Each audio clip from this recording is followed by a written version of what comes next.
Hello everyone, I'm Rose, and this week we are talking about our favorite crystals.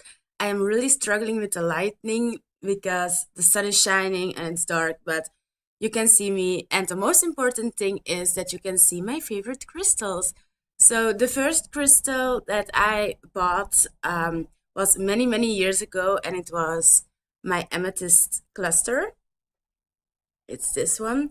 And I just really love the energy from this. It's very relaxing and I use it a lot to meditate.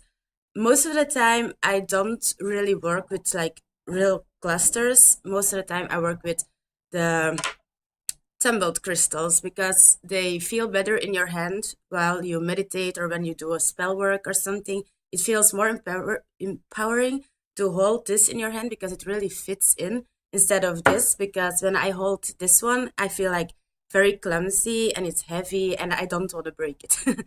So, yeah, but this is one of my favorites because it was my first one and it's my only cluster crystal that I have. So, it really means a lot for me.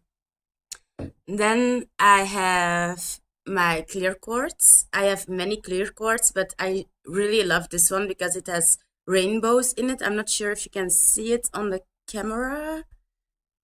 No, you can't see it, but it has a lot of rainbows in it, and I love rainbows in crystals. I just adore it. Um, Clear quartz I use a lot for like when I need a spell and I don't have a particular crystal for it, I just use my clear quartz because clear quartz has like all the energies in it that you most likely need. So, if that makes sense.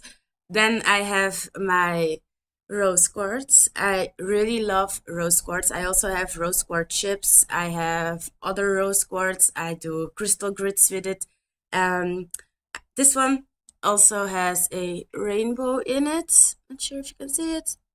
No, it doesn't show the rainbows. I feel so sorry for you guys because it's beautiful. So, rose quartz I use a lot for self-love spells, for meditation when I feel a little bit more like down. I just meditate with my rose quartz with a crystal grid, and it really powers up that emotion to love myself. Then I have these two. They're both moonstones. Not sure if you can see them. And I use these two for different reasons. I have the lighter one, and I use this one for new moons, for full moons, and it also has a rainbow in it. So the reason why I use the lighter one is because when it's a new moon or a full moon, it's really that energy for new beginnings, refreshment, and so on.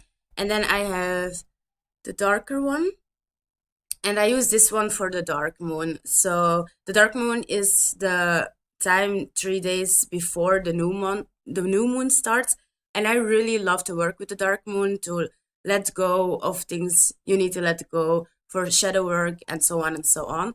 And I just really love to work with this stone to help me let that energy go. And then I have this little one. It's an onyx. Onyx is my birthstone. I am a Capricorn, and onyx really feels very grounding for me. For when I have too much energy or frustration or anything, I just hold this stone, I meditate again with it, and it really lets go all of it. I love working with darker crystals for the grounding because I'm a very energetic person. I get frustrated a lot. So yeah, I really love grounding crystals. They're the best. And then this one is not a crystal. It's just a rock that I found at the sea, at the beach.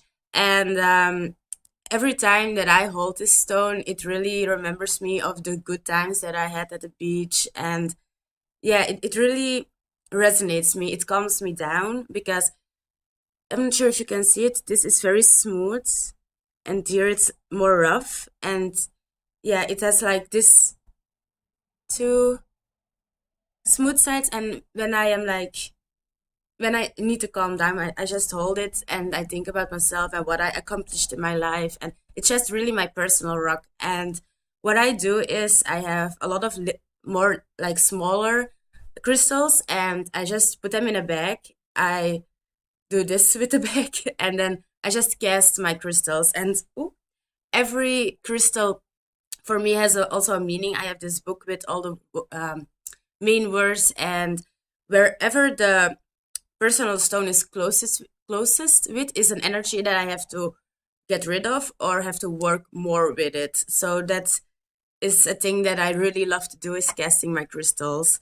The other thing that I really want to tell you guys about crystals is how to cleanse them, because on the internet you see a lot of put it in salt water, and so on and so on. If you use salt and water, you really have to be careful because, for example, selenite can't stand water. It's not good to put it in water, especially salt water is very bad. And if you have a cluster, it's not so good to really like put it in the water and with salt water, because then the clusters will like crack and then it breaks. So not a good thing. Most of the time I really research my crystals, what they can handle and what they cannot handle. For example, I charge my crystals in the sun, but rose quartz and amethysts are not really a good crystal to put in the sun because they will lose their color. So when I want to charge those, I put them under the full moon, and when I want to cleanse my crystals, I most likely put them on a new moon, because new beginnings, refreshing, and that means also for my crystals that they will be refreshed. Sometimes I put them under a stream of water, or I go to a river and cleanse them over there. But most of the time I use the sun and the moon because those two mean a lot for me.